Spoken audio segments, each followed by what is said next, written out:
What's up, nerds? Goz Master here with another magic puzzle quest.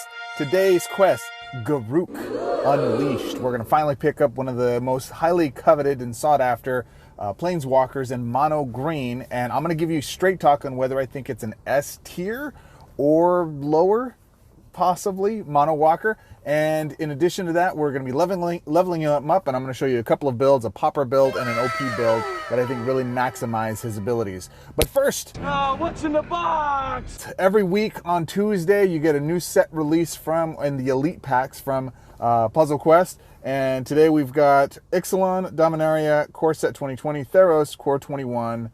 And so first off, Ixalan is in Legacy, Dominaria is in Legacy. Core Set 2020 only has a couple more weeks, by my best estimate of it being in Standard. So we'll prioritize those. Theros and Core Set 2021 are going to be in for a while, so you're going to get a lot of Standard play from those. But let's take a look at Ixalan. So let's take a look here. All right. Sanguine Bond used to be a chase card, but then you got Veto. Veto's the chase card you actually want. He's a lot more dynamic, a lot more effective. Okay, so Gisheth's Son's Avatar. I love dinos. I love this card. 26 mana. Oof. Haste, Legendary, Berserk, Trample, Vigilance. Yes, Vigilance. White, red, green, 10/10, creature dinosaur, Avatar. Whenever this creature deals damage to the first dinosaur, whenever this creature deals damage, and not to an opponent, to anybody, the first dinosaur from your hand that is not Gisheth, Son's Avatar, gains full mana. So the game plan is get him out, and then he's attacking with haste, get him to do some damage. I wonder if, it doesn't say combat damage, so I wonder if you could, see, I haven't played with him in so long, and when I played with him, it was so long ago. I think there's some game in Legacy with this guy. If you can get him dealing damage to opponents some other shenanigan way, and that way you're powering up your your hand, filling it up with mana. The trick is you always want to make sure you have a brand new. You're never giving mana to dinosaurs in your hand. You're giving mana to all of the supports and spells, and then you're swapping out obviously unfilled mana'd dinosaurs so that Gisheth can get them fully charged. The only other card that I think is worth chasing is Verdant's Son's Avatar because of the Veto combo, which basically allows you to go unlimited life gain and kill in one turn. 8/8/20 green creature dinosaur avatar. They like those. Whenever this is in this or another creature enters the battlefield under your control, you gain life equal to its toughness. It's a mythic card. Absolutely love it. So that is 2 cards out of 36. That is 1 in 18. Not a very good pack to go after. Ixalan had a lot of useless cards. I mean, a ton of them. It had a really good chunk of good cards, but really tough to get through them all. All right, so chase cards. Living Death inside of, what is this? Dominaria. This is a masterpiece. 20 black spell card. Return the first 3 creatures from your graveyard to your hand. They gain full mana. Exile each graveyard and destroy each creature on the battlefield. So then what you do, essentially what you're doing is this is a board wipe that allows you to take creatures from your graveyard, put it in your hand. The only thing I don't like about this is that you're eliminating your graveyard. So if you're playing a graveyard strategy, which I'm assuming you are because you're filling it with creatures, this brings them back. It puts 3 creatures on the board, which is great. But if you're playing like Otremi or any of the type of mutated stuff that's kind of the meta right now, there's not as much synergy. Again, this is for an older time. This was back in the day when we were wee lads and we liked it, we loved it, we dealt with it, and this was a good card then. It's a chase card still in that it's functional and fits a piece, but if you've got a pretty serious collection, especially if you have all the Ikoria stuff, this probably isn't necessary. Eerie Ultimatum would be a much better card than this. Eerie just eliminates this. Doesn't board wipe, but between Ruinous and Eerie, you got the thing you're looking for. Let's see. Josu Ves Lich Knight. 16 mana, black, 6/7, zombie knight. When this creature enters the battlefield, if there are 7 or more black gems, create 6 Josu zombies, they're 2/2s, tokens. While this creature is on the battlefield, your zombies and knights gain menace. So the trick is, if you use this with like a Killer Instinct, you bring him to the board. If there's enough black gems, he triggers. And then you can kill him with like Return from the Underworld or Escape from the Underworld, whatever that is. Kill him, bring him back and another one of him, and basically to do the trigger 2 more times. So powerful stuff, but the downside of that is when you don't have enough black gems on the board, oof, that's brutal. Thrawn's Temporal Gateway, 17 mana, colorless artifact support. At the beginning of your turn, the first historic card in your hand gains full mana. Historic was the thing in Dominaria's time frame. So if you pull this, it's basically a free historic card in your hand every turn. You got to build around it, but it was really handy. For a while there, it was in 30-40% of my builds because of that fact. I love historic stuff. So we've got one, two, three. Three chase cards with two really, really good ones out of 12. So you're talking I'm going to say 1 in 3.5, 1 in 4 for you to pull a really good card out of that. That's fairly good odds. The only downside is it's historic. So you probably want to focus on standard because that's usually where you're going to get the most leverage from the cards. Biggest one that's going out right now, this is standard, but it's leaving in a couple of weeks. Golos Tireless Pilgrim, 17 mana, 5/7, legendary artifact scout. When this creature enters the battlefield, fetch the first land support from your library, move it to the board under your control. If you're playing supports, activate 2, exile the first 4 cards from your library, then move the first 2 different creatures or supports from your exile into your play under your control. Free stuff, like free to the board stuff. Not even having to cast it, no, bypassing anything that would limit that. It allows you to get them on the board, make it happen, and this in an artifact deck with Emery is one of my favorite builds, one of my favorite control builds in Standard right now. Kalia Zenith Seeker, 16 mana for a white, black, red, 5/5 flying, not an angel, human cleric. She got wings. How can she not be an angel? When this creature enters the battlefield, fetch the first angel, demon, and dragon from your library. Those cards gain half of their mana. So she's a nice feeder deck. I don't know if there's a mutation. Somebody look it up. Is there a mutation that is a angel, demon, or dragon? Comment below if there is, because that's the way this would work best now in Standard, is if you could use her to fetch a mutation that is, an angel or a demon or a dragon, and use that, because you're going to have her and 2 other non-mutated creatures, and then that mutated creature or mutate creature can then beast them all up, and you can go from there. So at any rate, she's a chase card. 2 out of 11, so 1 in 6, 1 in 5. Okay, not bad. Theros, I don't think there's really anything in Theros right now. Let's see. Underworld Cerebus, and the only reason I say Underworld Cerebus, 18/8/8, black-red. It's the biggest double striker in the game right now at 8/8. And if you're running this with like a Fiery Emancipation deck, when a card is exiled from your graveyard, if that card, if it's your opponent's turn, return that card from your exile to your graveyard, then create 6. His ability is worthless. He is literally just an 18/8/8 with double strike and menace. So he's going to get through and do damage. Because of that, he works really, really well with Fiery Emancipation. That's why he is a chase card. He's very fundamental. That may change when the new set comes out. If the new set comes out and they've got a big beat stick that's as big as this, maybe does some more stuff, but is double damage, might be worthwhile to go get. Uro, Titan of Nature's Wrath, is a really, really good card in the Broodmoth match. Agil, the new card that is spotlighted in the buying packs here. Vila the Nightclad. I ain't paying $30 for one card, man. Sorry. But she's going to take the place of Judith. While on the battlefield, your creatures gain menace. When a creature you control loses a reinforcement, dies, or is exiled, your opponents lose 4 life. She's going to be awesome. Way, way, way better than Judith. The only advantage Judith had is that she would do 2 damage to their first creature, but we don't care. If we're on a repeat with Uro or Kraxos and Luminous Broodmoth and this card, Vila, then you're going to have a heck of a time getting that done. And I think that makes Uro or Kraxos a chase card with Luminous Broodmoth. And other than that, I don't think there's anything else in here I think is really good. People like Thassa's Deep Dwelling. Okay, it's trickery shenanigans, and I think it's a little slow. I don't think it's a chase card. You can have fun with it, but it's a little janky in my opinion. So that leaves us with 1. Haktos is really good too. I'm going to say 1.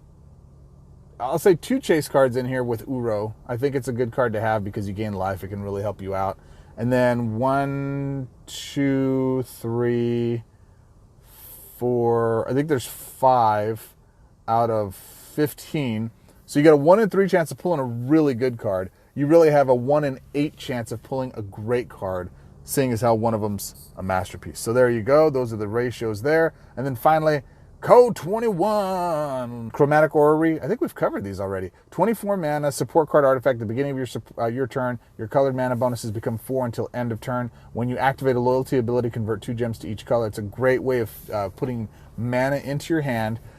This works best in Planeswalkers whose ceiling of mana bonus is 4. So if I've got +4 to green, +4 to black, and then I got anything less underneath that, this works really well in those because it makes all of them worthwhile. Makes all your gates super good. And then when you activate your loyalty abilities, it just nukes the board. It happens a lot more often than I thought it would. I was kind of concerned as to whether or not the nuke, by activating the ability, would be effective. It really is. It's really awesome to really load your hand in the beginning with a lot of stuff. Elder Garruk, this is not a chase card. I think it's an okay card. I don't even think it's a really good card. I think it's an okay card. The reason is it's not better than Quartzwood Crasher. It's not better than Avatar of Growth. It's not better than a lot of green cards you're going to have in that big slot. So I would not go from that. And then we got my baby, Fiery Emancipation. I love this card. 22 mana, red, enchantment. When a red creature you control deals combat damage to your opponent's Planeswalker, deal X damage to your opponent's Planeswalker.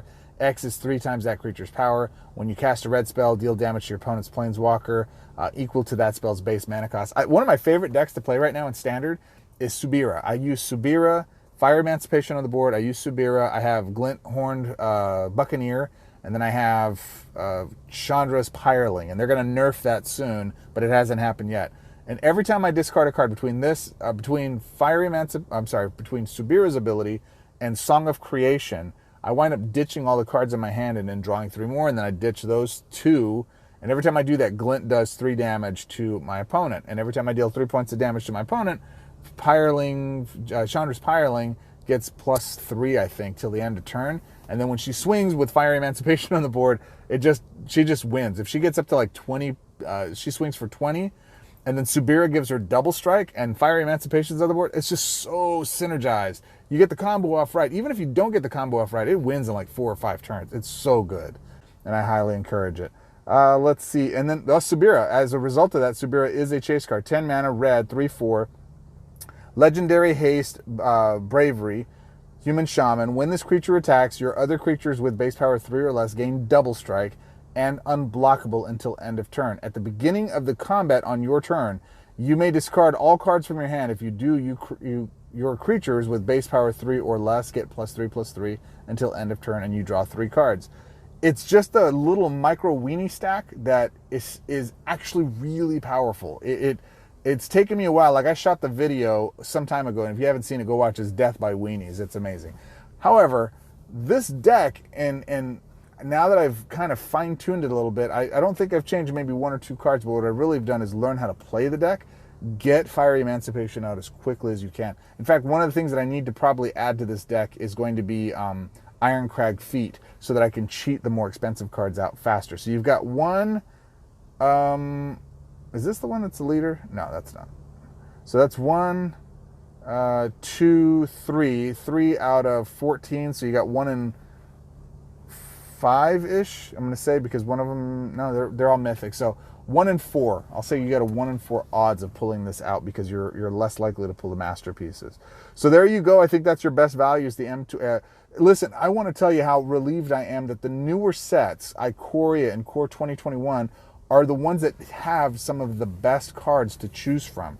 That's exciting. It makes me really excited to see what they do with Zendikar Rising, because that means that we're getting better sets now. So new players that are joining the game have a really good shot, if you concentrate on the newest sets, to get those cards to stay in Standard longer, to be able to get cards that can compete in Legacy, and 3, help you win more so you can get more prizes so you can go fill up your Legacy sets. Very exciting times to have these cards.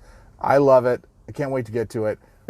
That was... Oh, what's in the box? And now let's go out and let's show you what to do with Garruk or Garruk. All right, my friends, so here is Garruk Unleashed. I shot a video where I went through and I got it. I leveled it up. I went through all the bonuses.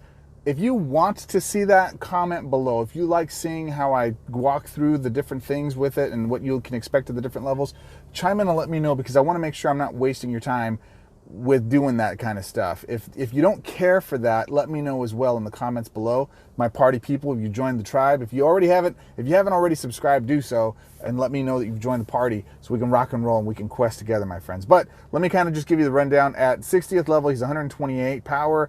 He has 3 abilities, as all Planeswalkers do. Well, not all of them. Unleash Instincts. It's 6 loyalty. Target creature you control gets +6/+6. gains trample until end of turn. Then if that creature's base power is 5 or greater, you draw 2 cards. I don't use this ability much, only if there's a creature that has Defender or Vigilance on their side, and I want to avoid having to battle them, or if I'm going to use Ram Through and I want to maximize enough. I use it very, very sparsely. The 2 I use are a second and third. 12, Hunting Pack. Your first non-token creature gains Leader. Beast. Create 3 Beast tokens. If your opponent controls more creatures and creature reinforcements than you, you gain 6 loyalty. I don't know about the loyalty stuff because I'm winding up wiping his board out with the creatures I'm putting out, but this ability is ridiculous. This is by far the most powerful ability I use. Now, if I get enough loyalty, if I just get like a massive conversion because of my conversion gems or because of, whatever, I will use this and not really need my third ability. If I can get my third ability off, great, but normally it doesn't happen. 18 mana, which is pretty low for a third. Predator's Trail. Create a Predator's Trail token, then fetch the first 2 non-creature cards from your library. So you draw 2 cards that are non-creatures. Now, this token, Emblem 4 token, while on the board, your first creatures gain Berserker and Trample. At the end of your turn, pick one of the first 4 different creature cards from your library, move that card to play under your control, Morbid. Then your creatures get +1/+1. So every time a creature dies, they get +1/+1. There is so much going on in this ability. It's very powerful. And frankly, I'm doing something new where I'm going and I'm testing true Pauper builds. I've been saying Pauper for anything rare or below. That's actually not true. Pauper is only common and uncommon.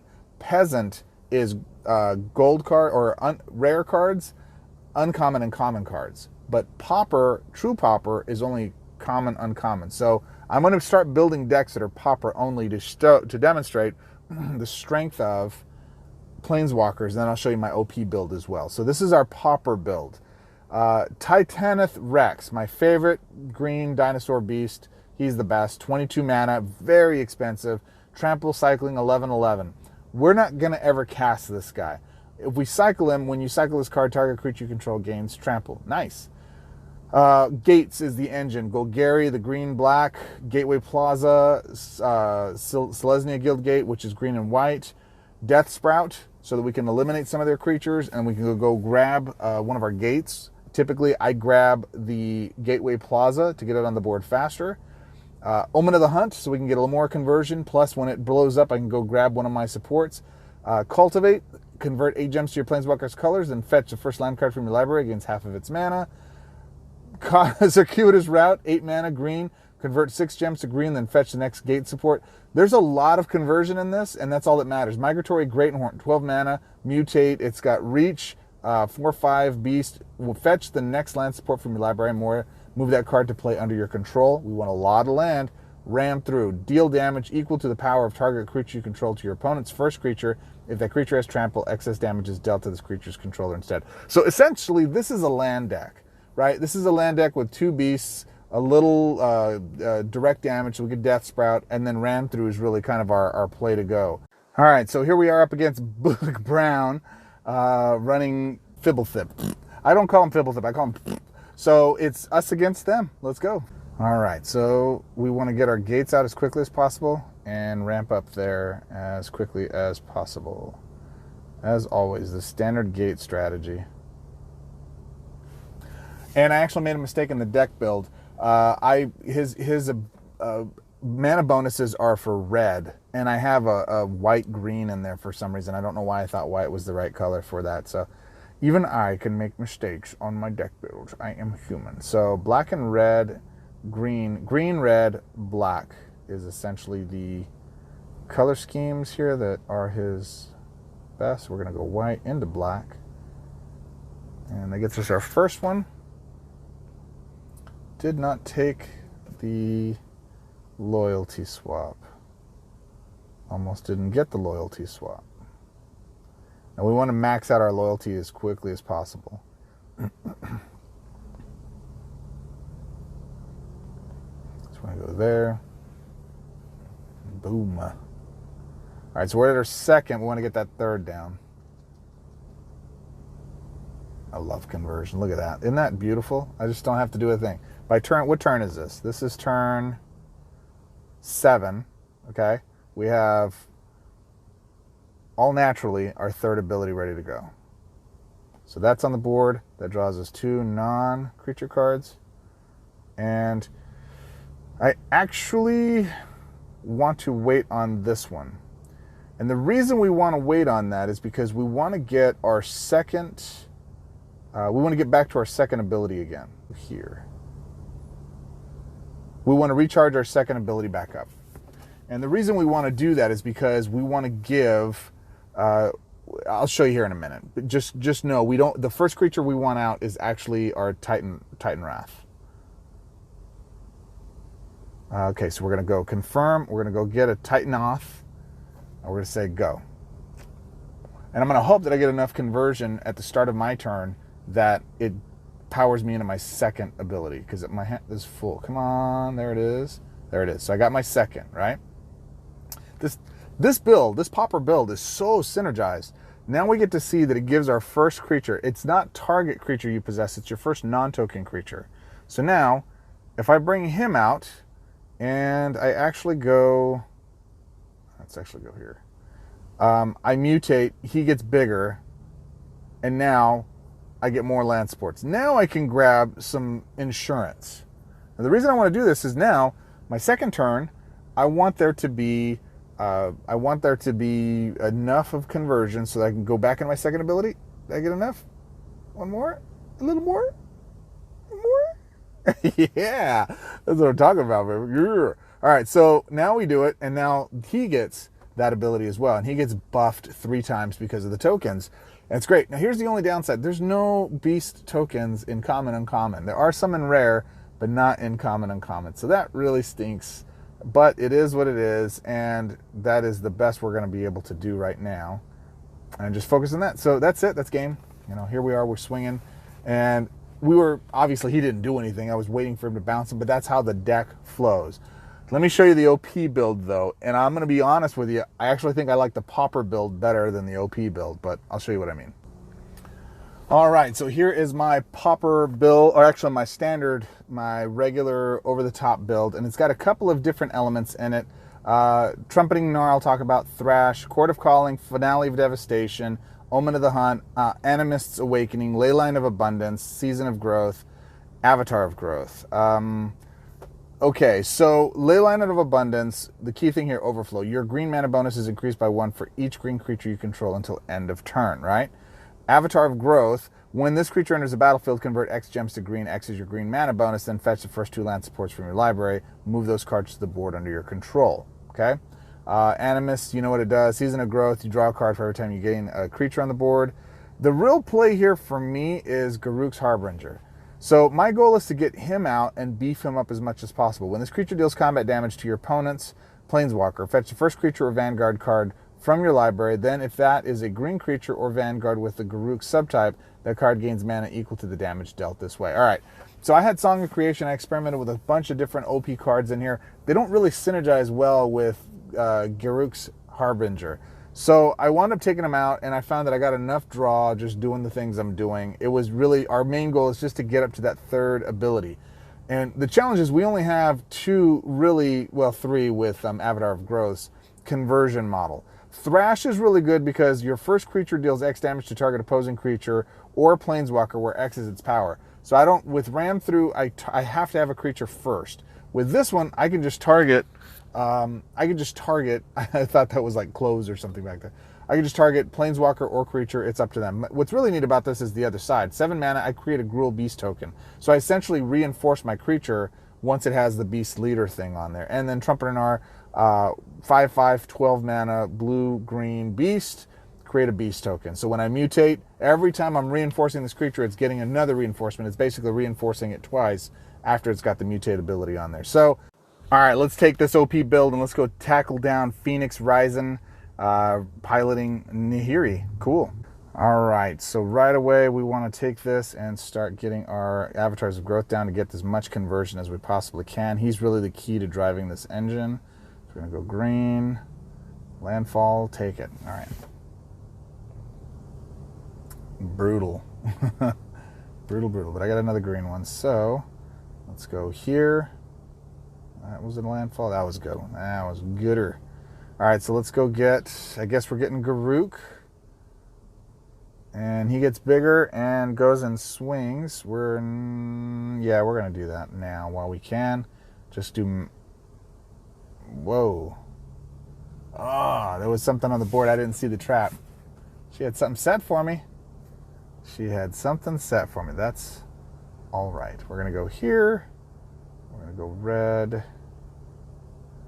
Boom. Next turn. We started off so well. All right, now we want to go get... I think he's just too big with that to go fetch. There's no haste in that. It's another problem with green builds. There's no real way to get haste outside of Finale of Devastation. And we're just going to move that up there. We're going to go green. Got a half creature. There's red and there's some more conversions. So let's go. Let's try to maximize this conversion here. Let's go red, blue, white. Nope. Green, good. Green again. Yes, we're going to go Avatar. Cool, we got Avatar of Growth. Actually, it is 16. Should be able to go. Oh, come on. That's brutal. It should have triggered more of a deal from there, but that's all right. All right, so there's that. He's got some creatures now. He's starting to see the synergy of Garruk's Harbinger getting powered up by that, but it's still one of those things where it just feels a little slow. It just feels just a turn or two too slow for me. And yeah, it is what it is. Now, what I'm going to do is I'm going to do Hunting Pack. And that puts Garruk, it beefs him up. I want to go get as many avatars of growth as I possibly can. I want to mutate my creatures as much as I can, and I want to get this critter turned around as quickly as I can. And so let's go. Oh, look at that. 5. Boom. Blue. Here we go. We're going to mutate. We're going to mutate. Actually, let's mutate. Let's mutate him. Boom. We're going to mutate. Bang, bang. All of the... So now when we're mutating with this token, what's happening is we're getting a ton of beasts that are... Every time they are reinforced, we're getting another beast token. So you can see right now, that's it. That's game. That's all we needed to do. We didn't even go any further than that. It winds up winning the game that quickly. It's not as fluid as I'd like it to be. Look at that. I'm getting all the swaps now that I really don't need to be getting. Another 5 swap. I always pull 5 swaps when I don't need them anymore. Every single time I'm trying to just feed the engine to finish. It doesn't take long at all. So this took under 3.5 minutes to win this game. I say that combo goes off maybe 1 in 4 games. So it's got a 25% success rate like that. So if we go to the battle log, we're going to see that we did that in turn 13. So cut in half is 12-6. So that's our 7th turn. We wound up winning the game. It's a little bit slower than I'd like. However, and it was pretty much in control. They didn't really do too much with it. So to the question of, is Garruk Unleashed an S-tier Planeswalker? My short answer is no. I don't think he's better than Nissa. So first off, is he an S tier? No. On the hierarchy of mono-colored Planeswalkers, is he better than Nissa? No. Nissa's better than him. Is he better than Teferi? Is he better than other green Planeswalkers, mono green walkers by themselves? I'm trying to think of any other green Planeswalkers that are good. Nissa is really, I think, the pinnacle of green for sure. I believe Teferi is better than Nissa, just hands down. I can go win, and I've been testing him with a Pauper build that's all just common and common cards, and he wins every single game. There's not a game. He's lost 1 game, and that was because it was in a legacy match against the Uber combo deck that wound up destroying me. Garruk Unleashed, I've had challenges with finding the balance between enough conversion and enough removal and enough doing of the thing to make him go. You saw one example of it, but what you don't know is I actually filmed 3 other times trying to make the combo go off to make that one happen. That's not very effective. Now, the Pauper build goes probably off about 50-75% of the time because there's so much conversion. And there's 2 removals, so you have enough control that you can remove a lot of it. It did wind up losing to another build that was a combo deck, Tameo, that wound up just cycling tons and tons of creatures, and it just never stopped. It wound up going into a permanent loop, so whatever. Long story short is that it's a very good Planeswalker. Should you pick it up? Where should you pick it up? I would say if you've got unlimited resources, yeah, he's a fun Planeswalker to play with. Will I use him over Luca? Nah, Luca's way better than this. Luca's so much faster. He's in a color scheme that I think is better than green right now. I think Luca's way better. Would I use him over, let's see, Jaya? Maybe, I don't know. This play was really fast, but I don't know if it was fast enough to really say my daily grinds, going through my training grounds and winning and collecting all of my rewards, just going through and doing those, not deck teching, not try to, geek out and build new stuff, but just to go and grind out in my daily rewards. I want stuff that's going to be fast, effective, get it done, and there's nothing, this Mono Walker is not even close to Luca. So there's my opinion, my friends. I hope that you enjoyed it. Let me know your thoughts. Have you picked up Garruk? Should you pick up Garruk if you've got the resources? Absolutely. If you haven't gotten Nissa Worldwaker, go get her first. She's a way better monocolored Planeswalker than Garruk is right now. Zendikar may change that, but as of right now, her tokens and her mana conversion and all the other cards that are available in common for you to abuse her abilities, way better. Anyways, I appreciate you. Could have been anywhere in the world for the last 30 minutes or so. You spent that time with me here reviewing this build. Join our party. Quest with us. Comment, like, subscribe, and let me know your gamer name. Shout it out below so I know that if I find you on Discord or if you're battling one of my matches, if you find me on the on the app and you battle me, let me know how bad you beat me. I'd love to hear it. As always, my friends, what's your favorite build? Comment below, and I'll see you on our next quest. Till then, swords up, my friends.